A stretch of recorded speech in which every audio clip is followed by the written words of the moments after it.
இப்போ வந்துட்டு சிஎம் விஜய் அவர்கள பத்தி தான் நெறைய எங்க பார்த்தாலும் அந்த பேச்சுக்கள் தான் இருக்கு. பொதுவா வந்து புதுசா ஒருத்தவங்க ஆட்சிக்கு வராங்க அப்டின்னா, அவங்களுக்கு ஒரு 6 மாச காலம் வந்து அந்த ஹனிமூன் பீரியட். ஏன்னா வந்து அவங்களுக்கு அந்த கத்துக்கிறதுக்கான ஒரு காலம். ஆக்சுவலா அரசியல் கத்துட்டு தான் வரணும். வந்து கத்துக்க கூடாது அப்டின்ற ஒரு இது இருக்கு. பட் அதெல்லாம் தாண்டி இது ஒரு இருக்கு. ஒரு ரூலாவே இருக்கு. அந்த 6 மாசத்துல அவங்க நெறைய விஷயங்கள் பார்த்து பொறுமையா அதுக்கப்புறம் அந்த விமர்சனங்கள் வைக்கலாம் அப்டின்ற ஒரு விஷயம் இருக்கு. ஆனா இப்ப அவரு பதவியேற்று ஒரு 16 நாட்கள் இருக்கும். இப்பவே நம்ம நெறைய விமர்சனங்கள் பார்க்க முடியுது அவர் மேல. திமுக சார்புல இருக்கட்டும், அதிமுக சார்புல இருக்கட்டும்.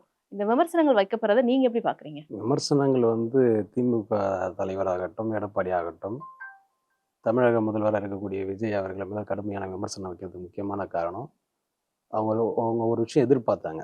விஜய் வந்து வரமாட்டாரு அப்படின்ற மாரி ஒரு விஷயம் எதிர்பார்த்தாங்க. அது நடக்கல.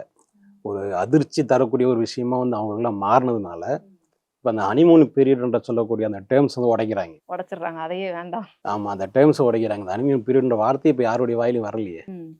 அவருடைய வெற்றிய வந்து ஜீரணிக்க முடியல. பல பேரால ஆனா ஜீரணிக்க அப்ப முடியல. ஸ்டாலின் அவர்கள் சொல்லியிருந்தாரே 6 மாத காலம் நாங்க கவனிப்போம் அவங்களோட ஆட்சிய. கவனிச்சாரு.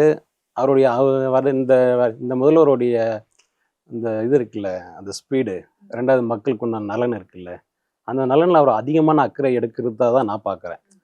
எனக்கு வந்து தனிப்பட்ட முறையில வந்து நடிகர் விஜயா வந்து அவர் மேல 1008 விமர்சனங்கள் இருந்தாலும், டிவிகே உடைய தலைவராக விஜய் மேல எனக்கு 1008 விமர்சனங்கள் இருந்தாலும், தமிழக முதல்வரா அவர் இன்னைக்கு வரைக்கும் ஓகே அப்படின்ற மாரி தான் என்னுடைய பார்வையில நான் பார்க்குறேன்.